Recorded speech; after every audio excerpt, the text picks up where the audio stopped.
गौरीनी विनंती केली म्हणून घर सोडून जात नाहीये मी। जोपर्यंत तू गौरीशी लग्न करायला होकार देत नाहीस तोपर्यंत मी या घरात मिसळणार नाही।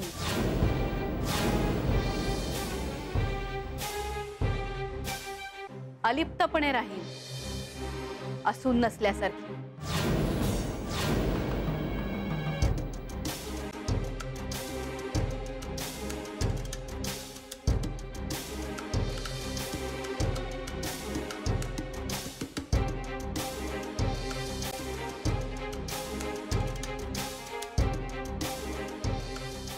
दादा हो काय बोलायचं?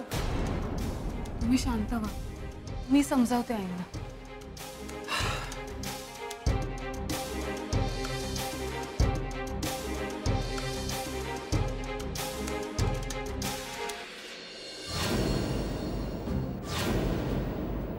दिसते का रे कुठं पुस्तक? नाही, काचेतून तर नाही दिसत आहे। तू एक काम कर, तू लक्ष ठेव बाजूला।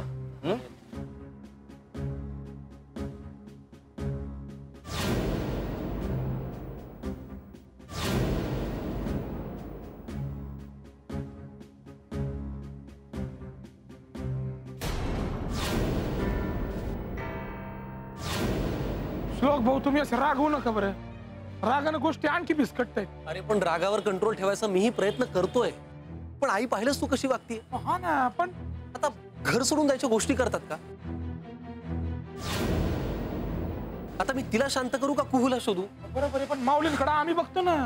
तुम्ही कुहताईनं सोडवण्याचं टेन्शन घ्या। आलं का लक्षात? घरचे घरचीच येतो। कुहताईंच्या इथून मागं लागणार। अरे हा कसं बोलतोय रे गौरव? घरच्या गोष्टींचा परिणाम होत नाही का माणसं?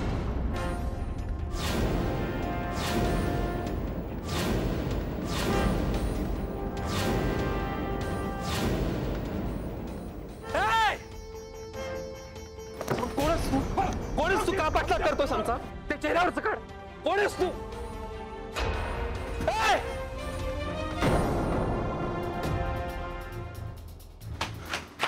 कुठे गेला तो? सटकला तो। आणि तो ते पण सटकलं ना। माझ्या लक्षात आलंय, हे सगळं त्या पुस्तकासाठीच चाललंय। काय पुस्तकासाठी? पण हे आहेत कोण लोक सगळे? आणि मुळात त्यांना हे कळलंच कसं की तुझ्याकडे पुस्तक आहे ते?